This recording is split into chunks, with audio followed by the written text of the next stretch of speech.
3월 주중부터 국민연금이 의결권 행사 지침을 사전에 공개하겠다고 선언했습니다. 시장에 미칠 영향을 우려해서 사후에 공개하던 입장을 180도로 바꾼 건데요. 이를 두고 의결권 투명성 강화라는 입장과 국민연금을 앞세워 결국 정부의 입김이 강해질 것이라는 우려가 엇갈리고 있습니다. 이 문제 얘기 나눠보겠습니다. 이광우 기자. 예.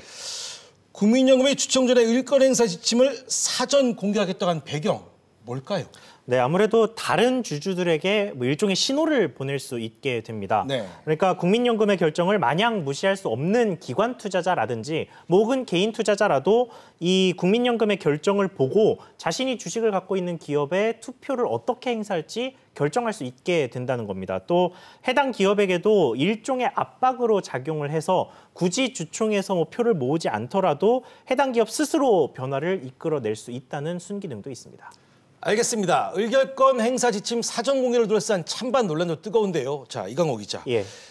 찬성하는 측의 주장은 뭡니까? 네, 이 의결권의 사전 공시는 단순히 국민연금의 여론몰이 수단 그 이상의 기능을 한다는 주장입니다. 네. 무슨 얘기냐면 예를 들어 개인 소액주주가 해당 기업의 새 사회이사 선임에 대한 어떤 찬반 투표권을 가지게 됐는데 이 개인 주주 입장에서 이 사회이사가 어떤 사람인지 어떤 전문성이 있는지 또 최대 주주인 재벌 총수와는 어떤 연관관계가 있는 사람인지 그래서 경영의 이 투명성의 질을 높여줄 사람인지 낮춰줄 사람인지 이런 정보에 대해서 알 가능성이 얼마나 되겠습니까? 사실상 없다고 봐야겠죠. 그리고 이외에도 의결권 행사는 주주로서 아주 기본적인 권리인데 개인 주주에게는 이 의결권을 행사하기 위한 정보가 제대로 전달되지 않는다는 소위 불균형 문제가 끊임없이 지적돼 왔습니다. 그래서 이 사전 공개가 나름대로 의미를 가진다는 분석입니다. 직접 들어보시죠.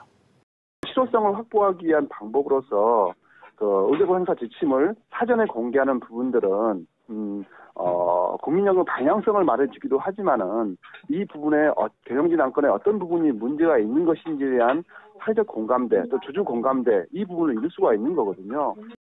자, 반면에 반대하는 측은 국민연금이 정부의 입김에서 자유로울 수 없다는 이 점을 우려하는 거죠. 네, 국민연금의 독립성이 완전하게 지금 보장되지 않은 상태에서 자본시장의 큰 손이라고 할 수 있는 국민연금이 의결권 행사 지침을 사전에 공개하면 정부의 눈치를 볼 수밖에 없다는 거고요. 네. 다른 연기금이나 펀드들의 의사결정에도 영향을 줄 것이라는 우려가 있습니다. 운영위원장이 장관인 그런 조직이 그렇게 독립적이지 않은 상황에서 움직인다는 거는 기업이 정부 눈치 보고 독립적인 경영을 할 수 없게 될 수도 있다는 건데 이거는 좋은 방법이 아니고 미리 자신의 입장을 밝히면 다른 펀드들도 따라오라고 소리를 지르는 거랑 똑같거든요. 갑질을 없애기 위해서 또 다른 더 큰 갑질을 해도 좋다라는 얘기밖에 안 되기 때문에 그런 접근은 상당히 문제가 있다 이렇게 볼 수 있는 거죠. 알겠습니다. 자, 마지막으로 이번 남양유업 배당 확대 요구 논란은 국민연금의 주주권 행사가 앞으로 어떠해야 되는지를 보여준 사례가 되지 않았나 싶습니다. 네, 그렇습니다. 최근 국민연금의 이 여러 행보들을 좀 취재하다 보면서 느낀 게 이 행보를 환영하는 전문가 집단이 거의 없다시피 합니다. 이 진보학계나 시민단체에서는 국민연금의 행동이 신용에 불과하다라면서 비판을 하고 있고요. 네. 반대로 보수학계나 재계에서는 이 행보가 기업 옥죄기라고 정반대의 비판을 하고 있습니다.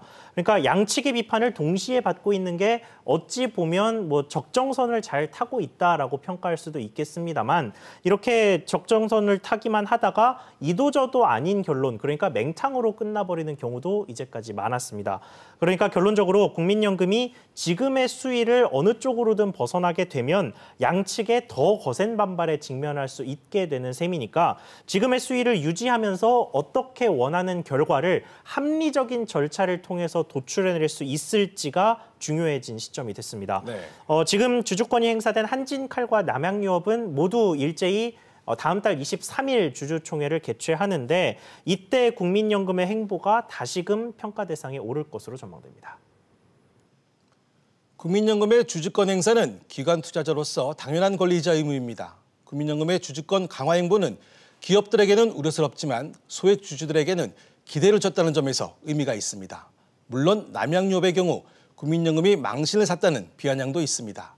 하지만 앞으로는 오너일가들이 기업을 마음대로 할 수 없다는 시그널을 줬다는 점에 주목해야 합니다. 앞으로 국민연금의 주주 제한이나 경영 참여는 더욱 많아질 것이고 그래야 합니다. 하지만 덩치만 앞세운 보여주기식이란 지적을 받지 않으려면 보다 실효성 있는 주주권 행사 방안을 고민하고 마련해야 합니다.